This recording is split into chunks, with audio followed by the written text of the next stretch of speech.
Esta es nuestra oración. Voy a pedirles, hermanos, que abran sus Biblias en Apocalipsis 23. Estaba viendo para ver si estaban despiertos. Amén. Le damos las gracias al Señor por la oportunidad que nos concede de estar aquí en la mañana de hoy, meditando en su palabra, que podamos ver a Cristo precioso en medio de todo lo que hagamos, de todo lo que se dice en esta hora.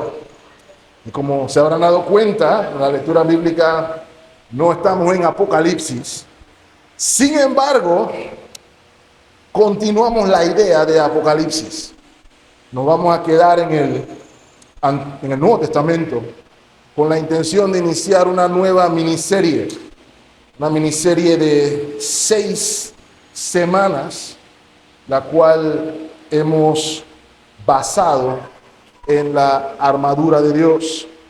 La idea, mis amados hermanos, es que podamos continuar profundizando en la idea de el perseverar hasta el final, que podamos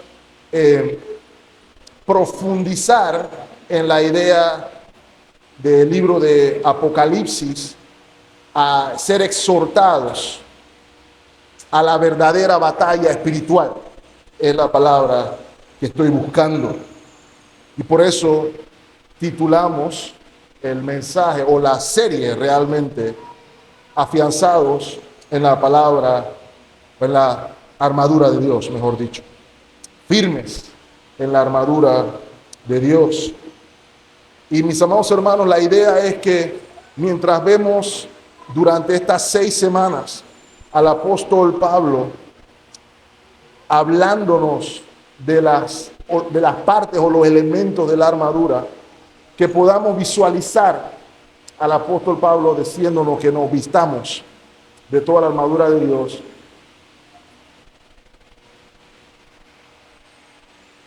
Y que podamos igualmente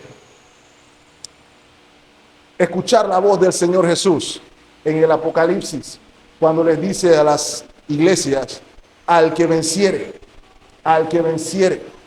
y aquel que venciere, que disfrute de aquellas bendiciones que son inherentes, sin duda alguna, a la vida eterna, no solamente en el siglo presente, sino también en el siglo venidero. Esa es la idea, mis amados hermanos. Quisiéramos iniciar primeramente, mis amados hermanos, considerando el primer elemento de la armadura de Dios, el cual es el cinturón. El cinturón. De ahí se desprende el tema de esta mañana. El título, como lo ven allí, es Afianzados en la verdad. Y la idea a transmitir, mis amados hermanos, es que la verdadera batalla espiritual comienza por estar afianzados en la verdad. Les aviso de antemano, mis amados hermanos, que no voy a ser yo solo el que va a predicar esta miniserie. Nos van a estar acompañando algunos hermanos con los demás elementos. Hermanos que están aquí sentados entre ustedes. El hermano Emilio, el único que no está sentado entre ustedes. El hermano Carlos, el hermano Moisés y el hermano Joel. Así que estemos desde ya orando por ellos mientras comparten estas verdades con nosotros. Porque, hermanos, si recuerdan, nosotros ya habíamos hablado un poquito de la armadura de Dios, gracias, cuando hicimos nuestra serie en Efesios. Pero la intención es que podamos profundizar aún más en estas verdades, las cuales nos van a preparar para poder vivir conforme a lo que aprendimos en Apocalipsis. Si ustedes recordarán, o recuerdan, mejor dicho, por allá en el año 30 después de Cristo, un viernes por la mañana, el señor Poncio Pilato se encuentra atendiendo un caso un juicio hacia un tal Jesús de Nazaret.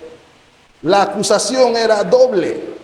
Por primera instancia, o en primera instancia, se le acusaba de proclamarse el rey de los judíos, lo cual era una afrenta al gobierno romano de la época, y se le acusaba también de hacerse igual a Dios. Ante esa fuerte declaración, el Señor Pilato le pregunta al Señor Jesús: ¿eres tú rey de los judíos? Y el Señor le responde, Juan capítulo 18, versículo 37, mi reino no es de este mundo. Si mi reino fuera de este mundo, mis servidores pelearían para que yo no fuera entregado a los judíos, pero mi reino no es de aquí. Le dijo entonces Pilato: ¿entonces eres tú rey? Y él le respondió: tú dices que yo soy rey. Yo para esto he nacido, dice el Señor, y para esto he venido al mundo. Note, para dar testimonio a la verdad. Y añade el Señor Jesús a esta línea: todo aquel que es de la verdad, oye mi voz. Lo cual concluye, mis amados hermanos, en la voz de Pilato, con la pregunta clave del mensaje de esta mañana: ¿qué es la verdad? Eso fue lo que preguntó Pilato al Señor Jesús. Y no tuvo respuesta, sino que ya sabemos todo lo que pasó. No obstante, a nosotros nos interesa responder esa pregunta: ¿qué es la verdad? Especialmente la verdad con la cual debemos ceñirnos o fajarnos. Así que, por eso titulamos, como dije esta mañana, afianzados en la verdad. Ahora, quiero que noten lo que dice el versículo 14, que es de ahí donde se desprende todo, la primera parte particularmente. Estad pues firmes, ceñidos vuestros lomos con la verdad. Por tal razón, mis amados hermanos, nos disponemos en el tiempo que nos queda a hacer tres cosas. Vamos a tratar, conforme a la palabra de Dios, de definir qué es la verdad. Vamos a tratar de observar cuál es la naturaleza de la verdad. Y finalmente, vamos a tratar de definir cuál es nuestra responsabilidad con la verdad. ¿Cuál es la relación que tiene el creyente con la verdad? Y mis amados hermanos, antes de entrar específicamente con el aspecto del cinturón, creo que es relevante dar un poco de contexto sobre la armadura misma. Recuerden, hermanos, que el apóstol Pablo está escribiendo, y aquí, particularmente en el capítulo 6, concluyendo la carta a la iglesia. Es la carta que es titulada a la iglesia de Éfeso, pero sabemos que el alcance de la implicación es aún más amplio que Éfeso mismo. Inclusive aplica directamente al templo bautista de Colón hoy, de manera corporativa y de manera individual también. Ese es el tono que vemos a partir del versículo 10, con la frase con la que inició el hermano Ricardo: por lo demás, o finalmente pudiéramos inclusive decir, con lo cual él está conectando esta porción final de la carta con todo lo anterior. Y recuerden, hermanos, cuál era el propósito del apóstol al escribirle a la iglesia. Pablo quiere exhortar a la iglesia a vivir la vida cristiana como es. Quiere exhortar a la iglesia a vivir la vida cristiana bajo la cosmovisión correcta. El apóstol Pablo quiere que la iglesia sea consciente de cómo el evangelio, de cómo su unión con Cristo moldea, dirige la manera en que vemos el mundo y el lugar que ocupamos en Él.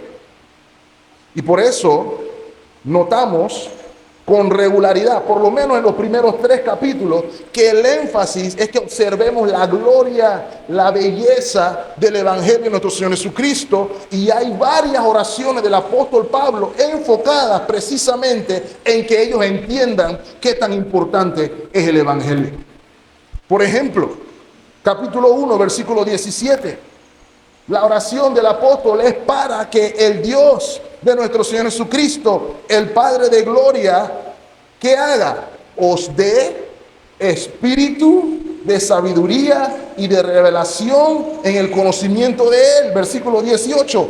Alumbrando los ojos de vuestro entendimiento para que sepan cuál es la esperanza a que Él os ha llamado y cuáles son las riquezas de la gloria de su herencia en los santos.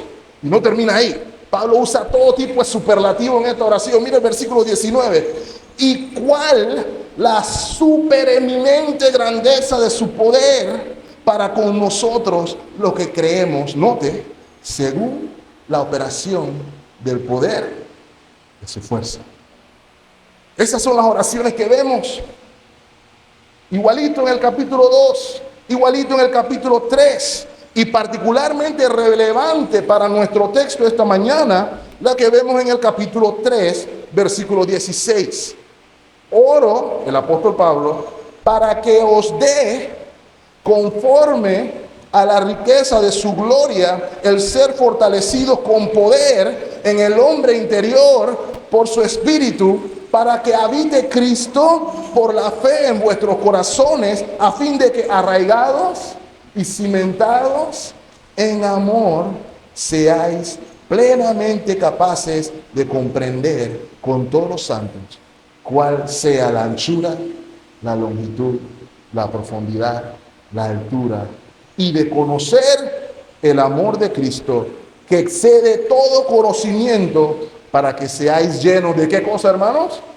De toda la plenitud de Dios. Versículo 20. Y aquel que es poderoso para hacer todas las cosas, muchos más, abundantemente de lo que pedimos o entendemos, según el poder que actúa en nosotros. Espero que hayas subrayado todos esos poderes que mencioné allí. Mis amados hermanos, entonces a partir del capítulo 4 es que entonces el apóstol pasa de revelar el evangelio en su gloria a entonces dar los imperativos o los mandatos. A andar así, a andar como hijos de luz. Hagan esto, maridos, esposa, hijo, amo, siervo. Todo esto viene como consecuencia del entendimiento del evangelio. Y es un recordatorio para lo que vamos a hablar en esta serie de la armadura de Dios. No hay manera, mis amados hermanos, voy a repetirlo. No hay manera de vivir los mandatos de Dios a través de la pluma del apóstol Pablo si no entendemos el evangelio. Y la armadura de Dios está precedida de 2 mandatos. Versículo 10, la segunda parte, y la primera parte del versículo 11.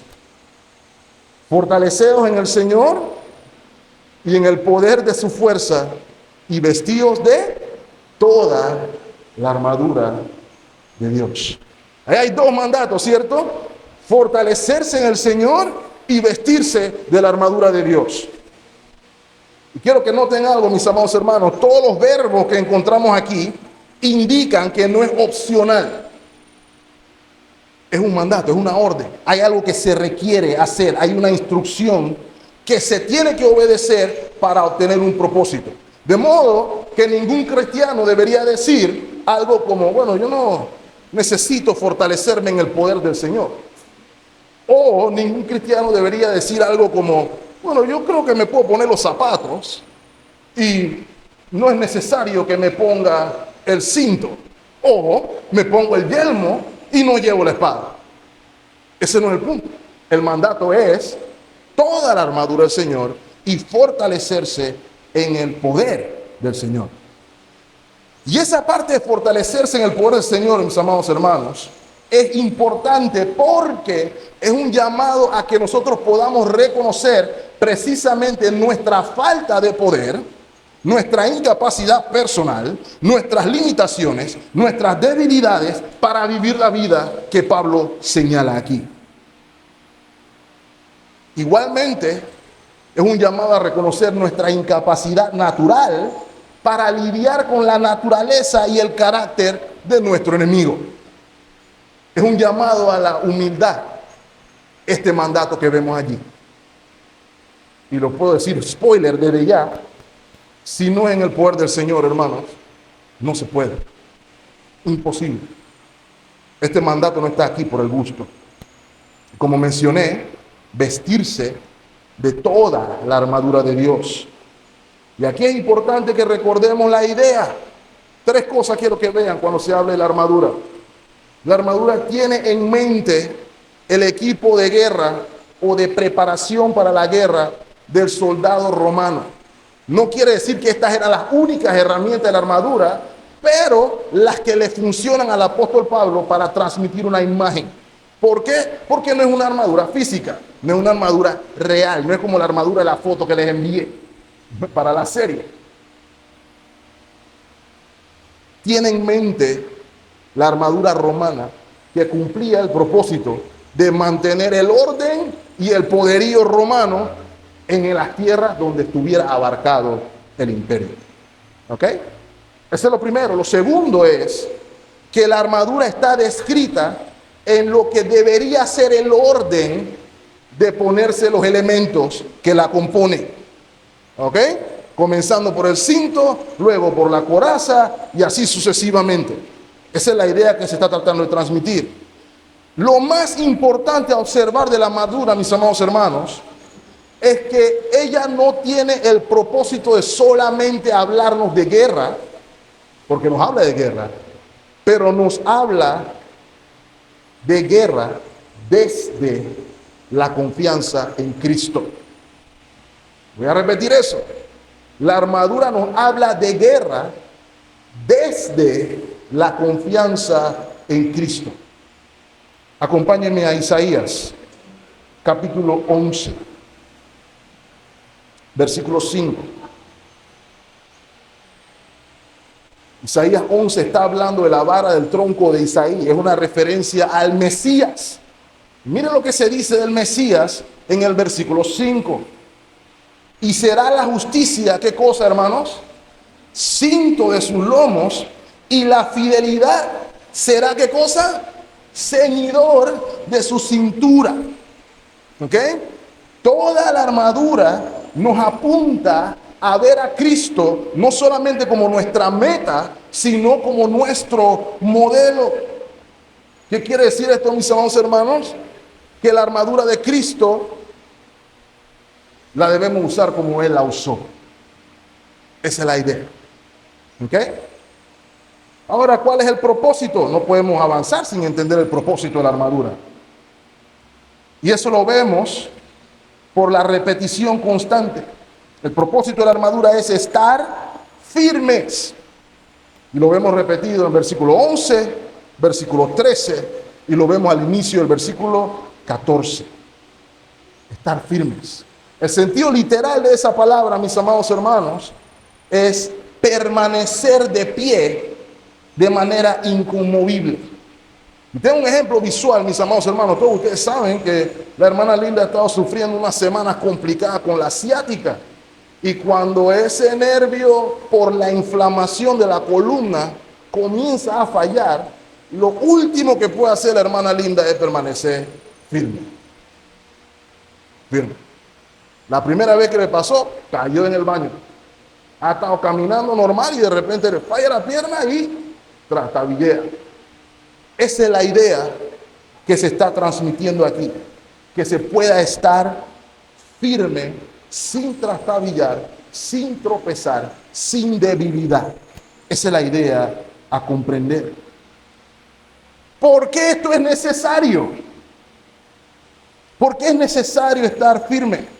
El resto del versículo 11 hasta el versículo 13 lo confirman. para que podáis estar firmes contra las acechanzas del diablo, porque no tenemos lucha contra sangre ni carne, sino contra principados, contra potestades, contra los gobernadores de la tiniebla de este siglo, contra huestes espirituales de maldad de las regiones celestes. Por tanto, tomad toda la armadura de Dios para que podáis resistir en el día malo y habiendo acabado todo, estar firmes. Así que si lo ven ahí, mis amados hermanos, por la naturaleza de nuestro enemigo, necesitamos utilizar la armadura completa. Y ya cuando cerramos la serie en Apocalipsis, nos dimos cuenta del carácter bestial, del carácter agresivo, del carácter homicida, de las diligencias astutas de nuestro enemigo Satanás. Y sabemos que él es tanto astuto como mentiroso, al mismo tiempo que visceral y sanguinario. Y Pablo quiere que la iglesia sepa con quién lidia la iglesia. Que nosotros no ignoremos su manera de actuar, su manera astuta de engañarnos. Recuerden cómo se lo dijo a la iglesia de Corinto, 2 Corintios 2:11, para que Satanás no gane ventaja alguna sobre vosotros, porque no ignoramos sus maquinaciones. ¿Con qué propósito, hermanos? Para que cuando venga el día malo, estemos firmes. Mis amados hermanos, el día malo no es una referencia a un día en particular que viene en algún momento en el calendario antes de que venga Cristo, o en alguna circunstancia aleatoria, sino se refiere a la realidad que tenemos todos, creyentes y no creyentes, en el siglo presente, siglo malo, siglo donde Satanás opera en la búsqueda de destruir, de luchar con ataques más intensos por parte del enemigo. Es el momento, que puede ser cualquiera, en que Satanás y sus huestes de manera particular deciden: voy contigo. ¿Cómo reaccionamos en ese día malo? ¿Cómo reaccionamos ante la tentación? ¿Cómo reaccionamos ante el engaño de Satanás y la mentira? Con la armadura de Dios podemos estar firmes. Así que, mis amados hermanos, no solo vemos su carácter como enemigo, sino que también se nos revela la naturaleza de él y la de su pandilla. Nuestra lucha es espiritual, porque los enemigos con los que luchamos son seres espirituales. Y el punto es que usted y yo podamos comprender que mi enemigo no se debilita por este cuerpo mortal. Por eso es una pérdida de tiempo cuando cogemos ofensiva contra alguien que es carne y sangre. No se puede pelear contra el diablo atacando al hermano, por ejemplo. No se puede pelear contra el diablo atacando a algún ser humano particular. Porque nuestras armas son espirituales en Dios. Por eso quiero recalcar una vez más, mis amados hermanos, es inútil entender la batalla espiritual en términos muy comunes hoy, de gritarle a Satanás o de gritarle a los demonios, declararle cosas a los demonios y ese tipo de cosas. Eso es inútil, porque esas no son las armas de lucha. Voy a volver a recalcar también, porque a veces se cantan en canciones: no se puede patear al diablo, no se puede meterle un puñete al diablo, no se puede acuchillar al diablo, no se puede luchar cuerpo a cuerpo con Satanás. Nada más hay una manera, y ninguna de ellas es patéalo, es resístelo. Santiago 4:7. Y note la conexión, es lo mismo que está diciendo Pablo aquí. Someteos pues a Dios, resistid al diablo y él huirá de vosotros. Permítanme citarle a Jonathan Edwards, mis amados hermanos. Decía Jonathan Edwards, este mundo es un lugar oscuro sin Cristo y por lo tanto seguirá en oscuridad hasta que Él venga y establezca su reino de gloria. Eso no fue lo que aprendimos en 30 y tantas semanas en Apocalipsis. Exactamente, mis amados hermanos. Ya sabemos quién destruirá a Satanás. Ya sabemos cuándo destruirá a Satanás. Por ende, estamos siendo llamados a luchar como compete, comenzando por seguir nuestros lomos en la verdad. Y vuelvo y pregunto entonces, mis amados hermanos, ¿qué es la verdad? ¿Cómo nos podemos ceñir de la verdad? ¿Cuál es nuestra relación con la verdad? Mis amados hermanos, al definirla, quisiera que noten que el cinto o el cinturón no era como la correa que nos ponemos ahora, sino que era la parte de la armadura romana que se empleaba en el combate. Tenía la intención de proteger áreas vulnerables, donde corren venas y arterias mayores, los muslos, el área, los genitales. Por eso, por lo general, se extendía, bueno, el púlpito lo tapa, pero ya ustedes se pueden imaginar, por ejemplo. Quiero que noten también al mismo tiempo que cuando la Biblia nos habla de ceñir nuestros lomos, transmite al menos dos ideas. La primera es una acción de prepararnos para hacer algo. Nosotros lo utilizamos en el castellano cuando decimos amárrate los pantalones o prepárate. Usted automáticamente toma una postura similar a la de ponerse en guardia, que implica bajar la espalda, inclinar un poco la rodilla para poder estar más firme. ¿Okay? Si alguien lo quiere empujar, ¿qué es lo que usted hace? ¿Se pone de puntilla? No, usted se va a tratar de afirmar lo más posible para que cuando lo vengan a empujar, lo muevan lo menos posible. ¿Okay? Así que usted se prepara, y póngase en guardia, usted asume una posición. ¿Okay? Ya sea para pelear o ya sea para correr. Recuerden que en esa época la gente no usaba pantalones y shorts como ahora. Utilizaban túnica. Y cuando usted decía, ¡corre!, no se podía correr normal. Usted tenía que ver cómo recogía esa túnica, la envolvía un poco y entonces usted podía correr. Ese recoger la túnica es lo que se llamaba ceñir los lomos. Pero lo más importante, hermanos, es que los lomos se ciñen porque ese es el centro de la fortaleza humana. Por lo que ya mencioné, la espalda baja es donde radica la fuerza para sostener. Ejemplo, Salmo 69, 23.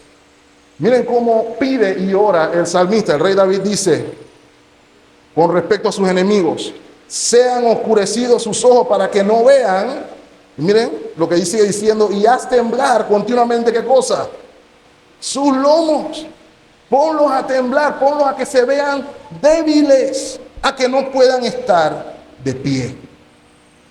Otra cosa importante a notar, mis amados hermanos, que el cinto era fundamental porque el cinto sostenía tanto la coraza como la espada, por poner un ejemplo. Así que tiene un carácter fundamental. ¿Y cuál es la lección aquí, mis amados hermanos? El poder de estar firme en el día malo no comienza con la fortaleza en mi espalda baja, sino con revestirme de la verdad. Uno de los ejercicios que nos ponían a hacer en el gimnasio se llamaba hip thrust. El entrenador nos agarraba con una pesa, la barra que ya era pesada de por sí, y le ponían o 25 libras de cada lado o 50 libras sobre las caderas. Y el ejercicio es que estando en el suelo con las rodillas levantadas, tú tienes que levantar no la pierna, sino la cadera, la parte baja de la espalda. Y hermanos, eso está difícil. ¿Okay? Y dice, los hombres no entrenan eso. Las mujeres sí lo entrenan, dice el entrenador, pero los hombres nada más quieren hacer pierna y brazo. El punto es que espiritualmente hablando, esa área no se fortalece haciendo ejercicio físico, sino revestidos de la verdad. Y la verdad, mis amados hermanos, es un término amplio, profundo, que puede tener varias aristas. Si usted va al diccionario, la respuesta más corta y sencilla es algo como esto: todo aquello que corresponde con la realidad, eso es la verdad. Sin embargo, el apóstol Pablo tiene en mente aquí algo mayor, algo más trascendental. Específicamente, mis amados hermanos, la verdad es aquello que es coherente con la mente, voluntad, carácter y ser de Dios. Esto es lo que debemos entender por la verdad, mis amados hermanos. Y si se ponen a ver, para muchos, cuando se habla de la verdad, más aún de la carta de Efesios, se tiende a entender como una referencia a la palabra de Dios o al Evangelio de nuestro Señor Jesucristo, lo cual puede ser cierto. Sin embargo, creemos que no es la intención absoluta del apóstol Pablo. Otras personas dicen que no puede ser la palabra de Dios porque ¿cuál es el sexto elemento de la armadura? La espada del Espíritu, la cual es la palabra de Dios. Así que si la palabra de Dios es la espada del Espíritu, no puede ser la palabra de Dios lo que se esté refiriendo aquí, porque sería redundante.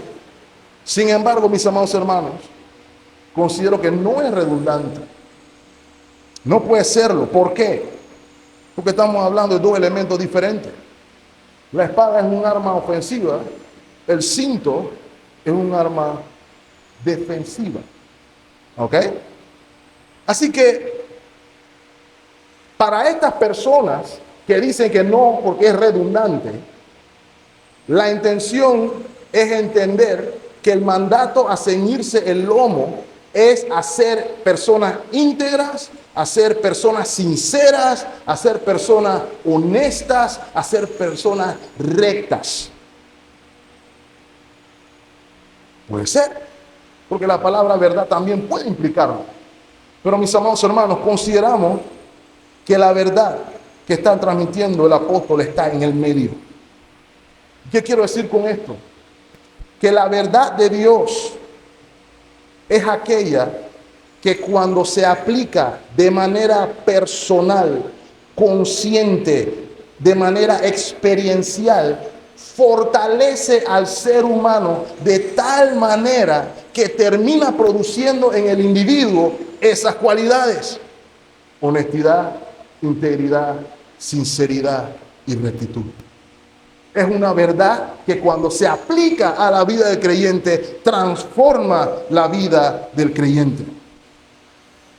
De modo que la verdad, mis amados hermanos, con la que debemos ceñir nuestros lomos, es la verdad que asimilamos en nuestras vidas, en cada día que damos. ¿Qué quiero decir con esto en pocas palabras, mis amados hermanos? Si la palabra de Dios, la cual nos revela el Evangelio de nuestro Señor Jesucristo, no reviste nuestras vidas produciendo profundas convicciones de vida, es imposible vivir la vida cristiana y estar firmes. Creo que debo repetir eso una vez más.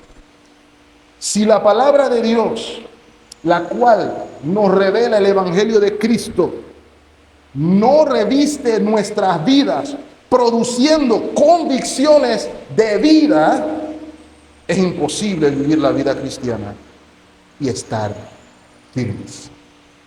Escuchen lo que dice el teólogo Charles Hodge: que nadie imagine que está preparado para resistir los asaltos de los poderes de las tinieblas si su mente está llena de sus propias teorías o de las especulaciones de otros hombres. Nada más que la verdad de Dios, claramente comprendida y cordialmente abrazada, le permitirá mantenerse en pie por un momento ante estos potentados celestiales. La razón, la tradición, la convicción especulativa, la ortodoxia muerta son un cinto de telarañas, no lo que da poder contra los ataques del enemigo. Habiendo definido entonces lo que entendemos por la verdad que debe ceñir nuestros lomos, creo que es importante que consideremos cuál es la naturaleza de esa verdad. Hay tres cosas a observar con respecto a su naturaleza. La primera, la verdad tiene su origen en el Dios Trino. El mismo Señor Jesús nos lo muestra cuando atribuye el Salmo 31:5 a la primera persona, la Trinidad. Lea el Salmo 31:5 conmigo. En tu mano encomiendo, ¿qué cosa? Mi espíritu. Tú me has redimido, oh Jehová, Dios de verdad. ¿Quién aplicó esa frase? El Señor Jesucristo, la segunda persona de la Trinidad. ¿Dónde? En la cruz del Calvario. ¿Refiriéndose a quién? A la primera persona de la Trinidad. El Hijo, la segunda persona de la Trinidad, nuestro Señor Jesucristo, dice que Él mismo es la verdad, ¿cierto? Juan 14:6, todo el mundo se lo sabe. Yo soy el camino, la verdad y la vida, y nadie viene al Padre si no es por mí. El Señor Jesucristo también, refiriéndose a la tercera persona de la Trinidad, la cual en Juan 14:17 la llama el Espíritu de verdad, el cual el mundo no puede recibir porque no le ve ni le conoce, pero nosotros lo conocéis porque mora con vosotros y estará en vosotros. ¿Cuál es el punto aquí, mis amados hermanos? Dios es el autor, la fuente que determina y juzga de manera definitiva e inapenable qué es la verdad, toda la verdad, porque su palabra es verdad. Y nos vamos a dar cuenta, mis amados hermanos, que la verdad está ligada de manera inseparable con el conocimiento de Dios. Eso fue lo que Jesús le dijo a Pilato, ¿cierto? Todo el que es de la verdad, oye mi voz. Y el que no es de la verdad, no oye su voz. La verdad no solamente tiene su origen en Dios mismo, sino que tiene ciertas cualidades. La verdad es objetiva y no subjetiva. ¿Qué quiero decir con eso, mis amados hermanos? Una verdad objetiva es aquella realidad que existe independientemente de las opiniones, creencias y sentimientos o percepciones de la persona. Dios es verdad y lo que Él dice es verdad sin importar cómo yo me sienta al respecto. Si importa cómo yo me siento al respecto, esa es una verdad subjetiva. Y mucha gente vive conforme a verdad subjetiva. Voy a poner un ejemplo. Si yo digo que el arroz con pollo es el plato más suculento y mejor hecho en toda la historia de la humanidad, esa es una verdad subjetiva. Porque usted puede decir que el chiché me lo es. Yo estaría en desacuerdo, pero eso es para usted, ¿cierto? Pero si Dios dice que el Hijo es Dios, no importa cómo usted se sienta al respecto, el Hijo es Dios. Esa es una realidad objetiva. ¿Ok? Mis amados hermanos, no son mis opiniones las que definen la verdad, no son mis emociones las que definen la verdad, solamente el libro que usted tiene en la mano define la verdad, y solamente el ceñirse de esa verdad que tiene en la mano le garantiza estar firme en el día malo. Créame, hermano, ni sus emociones, ni sus sentimientos, ni cómo se sienta, ni sus opiniones son lo que lo van a sostener firme en el día malo. Y a veces pensamos que sí. La tercera, o el tercer aspecto natural de la verdad. La verdad es absoluta, no relativa. ¿Qué quiero decir con eso, mis amados hermanos? ¿Qué quiero decir con eso? La verdad tiene carácter universal. Inclusive tiene un carácter que es más allá de la cultura. Lo que es cierto en el occidente es igualmente cierto en el oriente. No depende de cómo me sienta o no depende de la circunstancia. La verdad es la verdad, aun si estoy de buen humor o aun si estoy de mal humor. La verdad es absoluta. No depende de cómo estén mis circunstancias. Estas cosas es importante recordarlas, mis amados hermanos, porque si no lo hacemos, estamos sujetos a estarnos aferrando a lo que algunos llaman nuestra propia verdad. ¿No lo escuchamos comúnmente en nuestra sociedad? Esa es tu verdad, esa es mi verdad. Eso puede ser cierto para ti, pero no es cierto para mí. Bueno, con respecto a las cosas de Dios, es cierto para todo el mundo. No hay variación. Por ende, si todas estas cosas son ciertas, si la verdad tiene su origen en Dios, si la verdad es objetiva y si la verdad es absoluta, usted y yo necesitamos entender cuál es nuestra relación con la verdad o cuál es nuestra responsabilidad con la verdad. Y mis amados hermanos, quiero que noten algo. Este pasaje pone en tensión el famoso debate entre la soberanía de Dios y la responsabilidad humana, ¿cierto? Porque dice, pónganse, ¿quién lo tiene que hacer? Yo, ¿quién me tengo que poner? La armadura de Dios. Y la armadura que es de Dios no quiere decir que Él se la tiene que poner, sino que Él la concede. Y el punto aquí es que hay un don de Dios que yo tengo que ser diligente en utilizar como medio de gracia. Yo tengo que tener una relación con este don. Yo tengo que tener una relación con la verdad. ¿Qué quiere decir esto? También, si Dios no es el que se tiene que poner la armadura, mi mamá no se puede poner la armadura por mí, mi esposa no se puede poner la armadura por mí, mis hijos no se pueden poner la armadura por mí, nadie no se puede poner la armadura por mí. Soy yo. Como decía el canto antiguo, soy yo, Señor, el que está en necesidad de oración. No mi mamá, no mi papá, soy yo. Así que cuidado con encontrarnos diciendo, hey, tienes que ponerte la armadura. Asegúrate que la tengas tú puesta primero, antes de mandar a alguien a ponérsela. Porque no puedes vivir la vida cristiana sin la armadura. Tenemos 3 responsabilidades con la verdad. Y con eso me debo callar. La primera, usted y yo tenemos la responsabilidad de conocer la verdad. Ya mencioné, mis amados hermanos, que la verdad está ligada con el conocimiento de Dios. Juan Calvino en las instituciones decía que para tener un conocimiento correcto del hombre es necesario comenzar con tener un conocimiento correcto de Dios. ¿Por qué? Porque Él es el origen del conocimiento, Él es la verdad.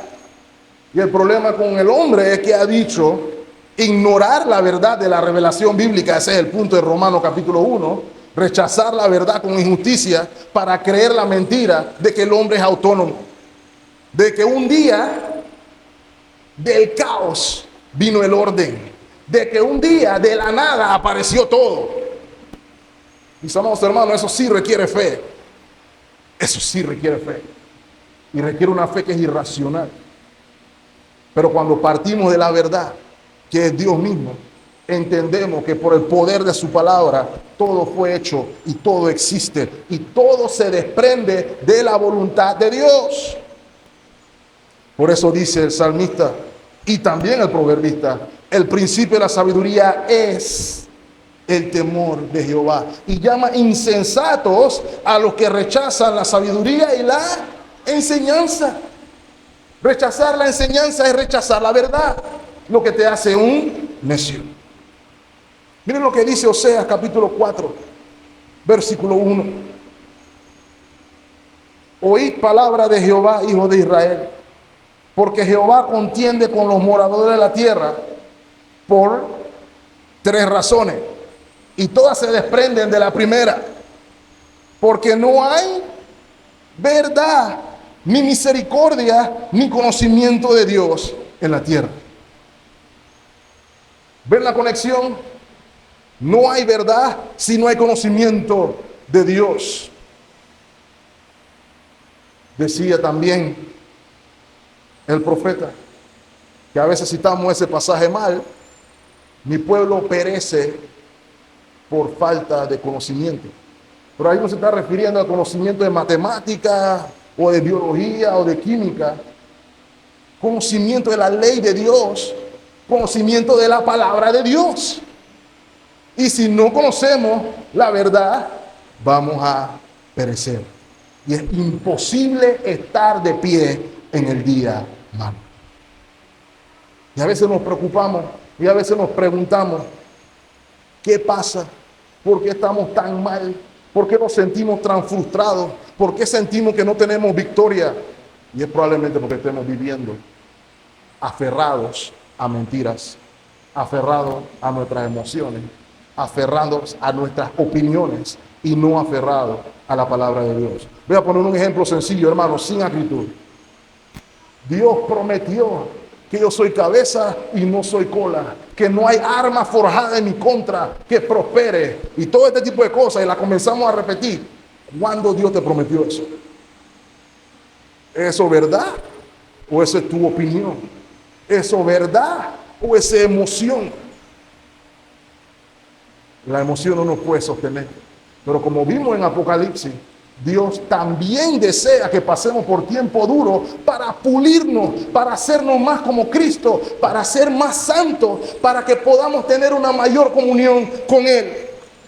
Y cuando entiendo la verdad, tengo una actitud diferente ante la prueba. ¿Y cuál es el resultado de conocer la verdad? Hay dos. El primero y el mejor. Bueno, no voy a decir cuál es el mejor. Está mal. No es verdad. El primero es libertad.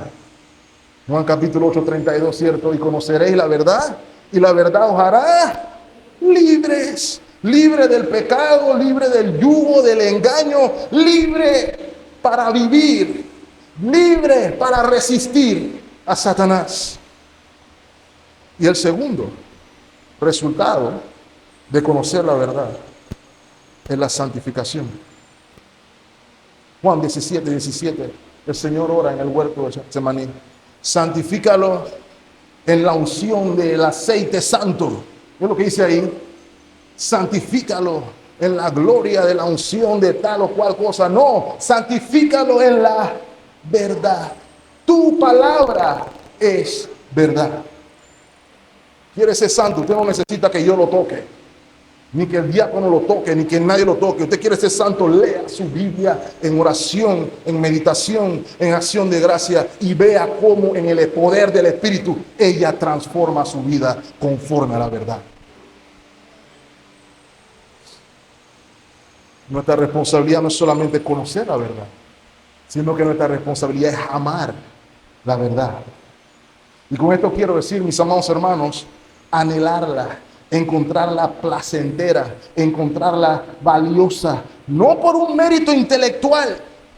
Me acuerdo cuando era medio de la Biblia y estaba en Emanuel, el que podía recitar todos los versículos bíblicos, era el campeón intergaláctico del medio de la Biblia, y tú te comenzabas a sentir pechón, me sé todos los versículos. Ese no es el punto. Es bueno saberse los versículos, pero ese no es el punto, sino por lo que representa cuando es asimilada en nuestras vidas, porque es una fuente inagotable de bendición. Dice, por ejemplo, el proverbista, Proverbios 8:7, porque mi boca hablará la verdad, y la impiedad o la mentira o la falsedad la abominan mis labios, la detestan mis labios. Salmo 51:6, porque David tuvo que orar al Señor en arrepentimiento y fe. Note, he aquí que Dios ama la verdad en lo íntimo, y en lo secreto me has hecho comprender sabiduría. Así que si Dios ama la verdad, yo que soy hijo de Dios, tengo que amar la verdad. Porque si no amo la verdad, entonces soy hijo del otro, que se llama precisamente padre de mentira. 1 Corintios 13:6. El amor no se goza en la injusticia, sino que se goza en la verdad. Así que la pregunta para nosotros aquí es si amamos la verdad, si deseamos la verdad, si anhelamos y queremos vivirla, experimentarla, disfrutarla. Tercero, no solamente la tenemos que amar, sino que la tenemos que vivir. Lo cual implica poner la verdad por obra. Ya lo mencioné, mis amados hermanos, la intención no es conocer la verdad como algo meramente intelectual, porque la palabra nos exhorta a no ser meramente oidores de la palabra, sino que la palabra nos exhorta a ser hacedores de la misma. El beneficio no está en saberla, sino en vivirla. El Señor nos ayude a vivir conforme a la revelación de su palabra, porque eso también tiene un resultado. ¿Saben cuál es el resultado de vivir la Biblia, de vivir la verdad? Madurez espiritual. Nosotros leímos Efesios 4:16 hace un momento, versículo 15. Sino que siguiendo, ¿qué cosa, hermano? La verdad en amor. ¿Cuál es el resultado cuando seguimos la verdad en amor? Crezcamos en todo en aquel que es la cabeza. Esto es Cristo.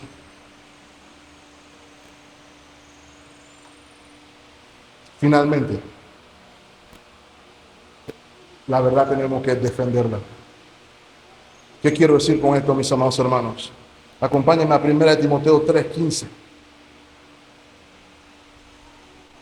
Le dice Pablo a Timoteo, para que si tardo, sepas cómo debes conducirte en tu casa. ¿Es lo que dice ahí? Ok. En la casa de Dios, que es la iglesia del Dios viviente, que es columna y baluarte. ¿De qué cosa, mis amados hermanos? De la verdad. ¿Qué quiere decir esto, mis amados hermanos? La columna sostiene, el baluarte defiende. La columna sostiene la verdad, proclama la verdad, el baluarte la defiende. Y mis amados hermanos, esto me devuelve al punto 1. No es mi intención alargar más. Pero si no conocemos la verdad, si no amamos la verdad, si no vivimos la verdad, no la podemos ni proclamar y mucho menos defender. Aunque no es valioso para nosotros, ¿por qué la voy a defender? ¿Por qué creemos que los apóstoles estuvieron dispuestos a morir por Cristo? Para mí, dice el apóstol Pablo, el vivir es Cristo y el morir es ganancia. Esto solamente se puede hacer si se conoce la verdad. Escuche, por ejemplo, al pre-reformador John Wycliffe, que por cierto, la gente que amaba la mentira lo odiaba tanto, hermano, que lo quemaron. Después que lo quemaron, sacaron el cuerpo del hombre de la tumba para volverlo a quemar. Porque, hermanos, ¿saben otra cosa? La verdad duele. La verdad incomoda. ¿Ok? Y por eso hay que defenderla. Y esta es su palabra. Decía John Wycliffe, estoy listo para defender mis convicciones, incluso hasta la muerte, porque he seguido las Sagradas Escrituras, dice John Wycliffe. Mis amados hermanos, la verdad de la palabra debe estar arraigada, fundamentada, debe ser el núcleo de nuestra convicción, debe ser el núcleo de nuestra acción. La palabra de Dios, mis amados hermanos, la cual tiene que ser utilizada correctamente. Recuerdan lo que nos dice 2 Timoteo 3. Procura con diligencia presentarte ante Dios aprobado como obrero que no tiene de qué avergonzarse y que usa bien, ¿qué cosa? Palabra de verdad. Si utilizamos correctamente la palabra de verdad, si dominamos correctamente la palabra de verdad, entonces la palabra de verdad nos domina a nosotros. Y cuando la palabra de verdad nos domina a nosotros, hermano, todo cambia. Primera de Pedro capítulo 5, versículo 6. Si nos preguntamos cómo se hace eso, cómo me ciño mis lomos, no es física cuántica, hermano. Lo dijo Santiago, someteos a Dios. Y lo está diciendo también Pedro. Humillaos pues bajo la poderosa mano de Dios, para que Él os exalte cuando fuere el tiempo. ¿Qué quiere decir humillado debajo de la mano de Dios? Soltemos aquello que decimos nosotros que es nuestra fuerza. Señor, yo tengo mi habilidad propia. Señor, yo tengo mi opinión. Yo hice esto o yo hice lo otro. Señor, yo me siento así o yo me siento acá. El Señor está diciendo, suelta eso. Humíllate bajo mi mano para que Él exalte cuando sea el tiempo. Versículo 7, note, echando ¿qué cosa? Toda, no alguna, toda nuestra ansiedad sobre Él, porque Él tiene, hermano, debemos estar cuidándonos nosotros mismos, y lo digo en el sentido de pensar que yo tengo más recursos para cuidarme que Dios. Usted no tiene más recursos para cuidarse que Dios. Usted no se puede cuidar mejor que Dios. Y Él está diciendo, yo tengo cuidado de ti. Versículo 8, sed sobrio, vele. ¿Por qué? Porque nuestro adversario, el diablo, como león rugiente, anda alrededor buscando a quién devorar. Y de nuevo aquí vemos la clave, al cual resistid como firmes en la fe, sabiendo que los mismos padecimientos se van cumpliendo en nuestros hermanos en todo el mundo.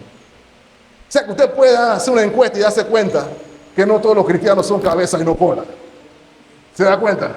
Si usted habla con suficientes cristianos, se dará cuenta de que el hermano tal está viviendo tal lucha, que la hermana tal está viviendo tal prueba, y todos la viven y la sobreviven si están cimentados en la verdad.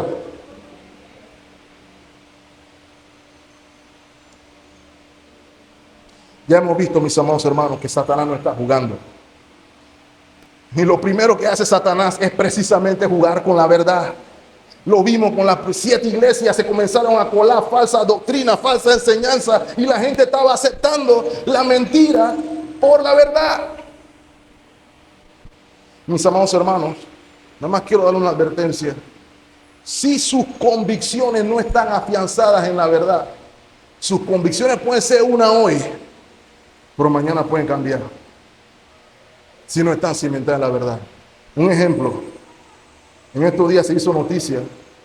Ustedes saben que la iglesia de Inglaterra se consideraba iglesia protestante. Ellos son protestantes. Independientemente de Enrique VIII y todo lo demás, ellos tenían una confesión de fe similar a la confesión reformada protestante. ¿Saben qué pasó? Ayer sus convicciones cambiaron. En Inglaterra acaban de nombrar a la primera arzobispo mujer. Y ya hay muchos anglicanos que se quieren cortar las venas por la primera mentira. ¿Ok? Esa es la primera mentira. Ellos hasta ahora se habían guardado de eso. Ya hasta los protestantes acá habíamos caído en ese engaño. Me disculpan si lo ofende a alguien, pero es la verdad. Pero no solamente se contentaron, ¿eh? No era solamente la primera mujer arzobispo de Canterbury, sino que la tipa viene con toda la agenda. Queremos bendecir matrimonios homosexuales, queremos bendecir aborto, queremos hacer todo lo que la Biblia dice que no. ¿Y sabe qué pasó? Un concilio de hermanos que antes conocían la verdad y confesaban la verdad, dijeron, vámonos con la mentira. ¿Por qué pasa eso? Porque nuestras convicciones no están ceñidas en nuestro lomo, sino que la tenemos de adorno. Y nos preguntamos por qué fulano estaba aquí todos los domingos y cantaba y levantaba las manos y hacía todas las cosas, y mañana está en el mundo revolcándose en el lodo porque no estaba ceñido con la verdad. Ciñamos nuestro lomo con la verdad. Y me callo con esto, hermanos. El asunto con respecto a la vida que llevamos no es solamente tener convicciones. El asunto no es solamente tener convicciones, no me malinterpreten. Todos tenemos convicciones. Algunos tienen convicciones por las cuales darían la vida. El tema aquí es si mis convicciones son basadas en la verdad o no. ¿Y cómo sabemos si están basadas en la verdad? Porque Dios es la verdad. Dice el hermano Jaime Mirón, el cristiano no debe entrar en la batalla sin vestirse de Cristo. Hay una fuerte tendencia que tenemos de luchar con el enemigo de nuestras almas en nuestro propio poder. Y eso significa en nuestra carne. Y dice el hermano, y espero que se queden con esto, hermano, puesto que la carne es un aliado del diablo, el enemigo está aquí mismo, hermano. Y si le creemos a la carne, vamos a terminar derrotados. Dos preguntas para cerrar. ¿Estás realmente convencido de estar en la batalla espiritual? ¿Estás convencido de la verdad en Cristo Jesús? ¿Estás realmente en la batalla espiritual? Porque puede ser que tú pienses o te sientas convencido de estar en la batalla espiritual porque viene los domingos a la iglesia y ya. Pero eso no necesariamente es cierto. La verdad es lo que la palabra dice. La verdad es lo que Dios dice de ti o de mí. Es irrelevante lo que diga el pastor, es irrelevante lo que diga el diácono, es relevante lo que Dios dice. Y si lo que Dios dice es, el asunto está seteado, hermano. No hay nada que discutir. Porque Él es la verdad.